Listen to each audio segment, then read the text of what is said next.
આપણે 2-3 દિવસ પહેલા લગભગ શુક્રવારે કે શનિવારે આપણે જે ફૂગ માટેનો એક પ્રયોગ કર્યો હતો, બરોબર? કે ભાઈ ફૂગ કેવી હોય.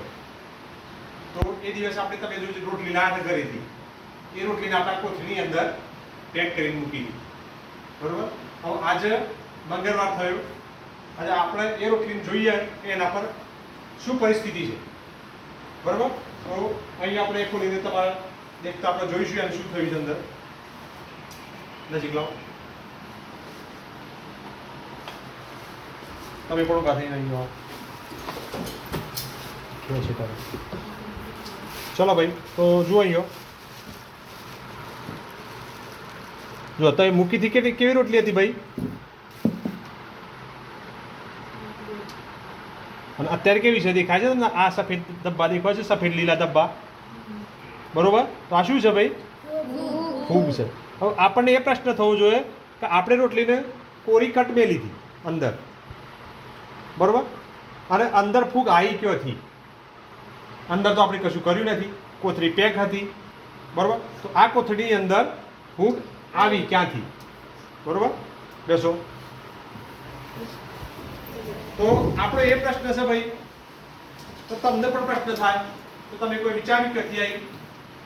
તો આજે ભાઈ ફૂગના જો અમારા હાથથી પણ ચોંટી ગયા, તો એનો જવાબ એ છે કે ફૂગના જે જીવાણુઓ છે એ ફૂગના જીવાણુ કેવો હોય છે? હવામાં. કેવો હોય છે? હવામાં હોય છે. એને અનુકૂળ વાતાવરણ મળે. અનુકૂળ વાતાવરણ કેવું વાતાવરણ? ભેજ અને ગરમી. ભેજ અને ગરમી મળે એટલે ફૂગના જીવાણુઓ છે એ એના પર એક્ટિવ થઈ જાય, એટલે સક્રિય થઈ અને પોતાની વૃદ્ધિ કરે, બરોબર? વૃદ્ધિ કરે એટલે એમનો વંશ વધારે અને વધતી જાય. આ રોટલી હજુ આપણે 5 થી 6 દિવસ રાખીએ તો હજુ એના પર વધુ ફૂગ આવશે.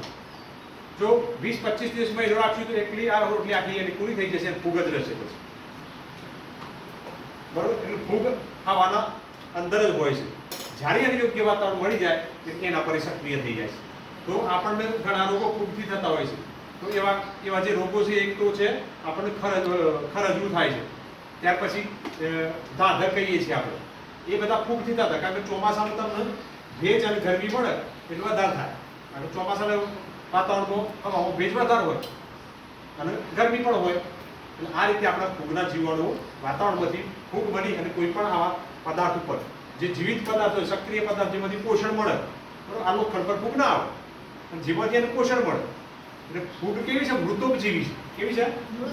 મૃતોપજીવી. મૃત વસ્તુ ઉપર વધારે આવે, બરોબર? ચલો.